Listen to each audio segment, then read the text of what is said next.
Archerfish. This fish spits water at bugs sitting on branches above the surface, accurate enough to hit them from over a meter away, which by itself sounds like a party trick more than a hunting method. The actual hard part is something most people don't think about, like water bends light. Anything the fish looks at from underwater isn't actually where it appears to be. The image is shifted by refraction, so if the fish aimed at what it saw, it would miss almost every time. It doesn't miss almost every time. Nobody's completely sure how the correction happens internally, whether it's mostly learned through trial and error, or partly built in, but young fish are noticeably worse shots than adults, and they get better with practice, which at least tells us experience plays some part in it. Harris's hawk. Most raptors hunt alone. This one hunts in groups, usually 2 to 6 birds, and they actually split up jobs during the chase. Some drive the prey out of brush, others cut off where it might run, one stays back ready to finish it. It's rare enough among birds of prey that falconers specifically use Harris's hawks, since a person can more or less join the hunting group as another member, following the same cues the hawks give each other. Octopus. There's a well-known video from 2009 of an octopus off Indonesia, carrying 2 halves of a coconut shell across open sand, and only putting them together into a hiding spot once it actually needed shelter, which is basically carrying a tool around before you need it, something scientists mostly only expected from birds and mammals. For hunting specifically, the main trick is camouflage, combined with patience. It changes skin color and texture almost instantly, and just waits until something wanders close enough.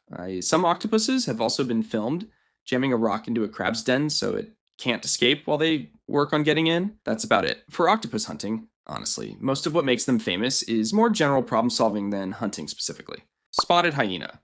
People usually think of hyenas as scavengers, but most of a clan's food actually comes from animals they hunt and kill themselves. Hunts are coordinated, and clans adjust their approach depending on how many hyenas showed up, which matters in a species where a single clan can run over 40 individuals. In cognitive tests involving 2 animals pulling ropes together to release food, hyenas have outperformed chimpanzees, which surprised a lot of researchers since hyenas don't usually get grouped with the animals. People default to calling smart, like primates or dolphins. Rank in the clan comes from the mother, not from fighting your way up, so a cub born to a high-ranking mother outranks hyenas years older than itself. Chimpanzee. In Senegal, researchers documented chimps picking a stick, stripping the bark off with their teeth, sharpening one end into a point, and using it to spear bushbabies hiding inside tree hollows. One of the only confirmed cases of an animal actually manufacturing a weapon rather than just using whatever object happens to be nearby. Group hunts for colobus monkeys involve real role division too. Some chimps chase, some block escape routes, and at least one usually gets ahead of the monkey before the chase even reaches that point, so it's not purely reactive. Afterward, the meat gets shared out among the group, though not equally, and there's a fair amount of social politics involved in who gets what. Orca.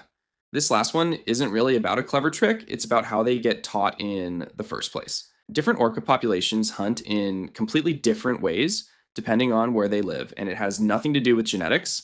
It's learned behavior passed down within a specific pod. Pods in parts of Antarctica work together to create waves that knock seals off ice floes. Timing has to be close to right, or the seal just gets alerted and swims off.